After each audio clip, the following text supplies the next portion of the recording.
అల్లు అర్జున్, అను Mehta hero హీరోయిన్లుగా సుకుమార్ దర్శకత్వంలో వచ్చిన 'ఆర్య' సినిమాని ప్రేక్షకులు అంత ఈజీగా మర్చిపోలేరు. శివబాలాజీ కీలక పాత్రలో రూపొందించిన ఈ చిత్రాన్ని శ్రీ వెంకటేశ్వర క్రియేషన్స్ బ్యానర్పై దిల్ రాజు నిర్మించారు.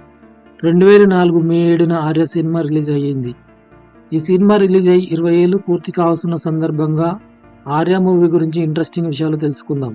దిల్ సినిమాకి సుకుమార్ అసిస్టెంట్గా పనిచేశాడు. అదే టైంలో 'ఆర్య' కథ గురించి దిల్ రాజుకి చెప్పారట.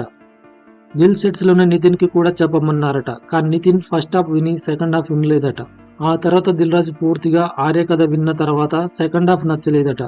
కానీ ఐడియా నచ్చి దిల్ కనుక హిట్ అయితే సెకండ్ మూవీ నీతోనే చేస్తానని కమిట్ అయ్యారు. దిల్ సినిమా రిలీజ్ అయ్యి సూపర్ హిట్ టాక్ తెచ్చుకోవడంతో ఊర్లో ఉన్న సుకుమార్కి ఫోన్ చేసి నువ్వు బస్సు ఎక్కి వచ్చేయ్, 'ఆర్య' సినిమా చేద్దాం అని చెప్పారట. అయితే 'ఆర్య' కథకి ఎందుకో హీరోలు ఓకే చెప్పడం లేదట. రవితేజకి చెప్తే కొత్త హీరో అయితే బాగుంటుంది అని చెప్పి సైడ్ అయ్యారట. ప్రభాస్కి చెప్తే వర్షం షూటింగ్లో బిజీ ఉండడంతో నో చెప్పారట. ఓ దశలో అల్లరి నరేష్కి కూడా కథ వినిపించారట. అయితే ప్రసాద్ ల్యాబ్లో దిల్ సినిమా స్పెషల్ షో వేశారు.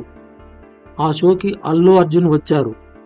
అతన్ని చూడగానే తమ కథకి అల్లు అర్జున్ సెట్ అవుతాడని భావించి ఆ మరుసటి రోజు ఫోన్ చేసి వెళ్ళి కథ చెప్పారట. అల్లు అర్జున్కి కథ నచ్చింది.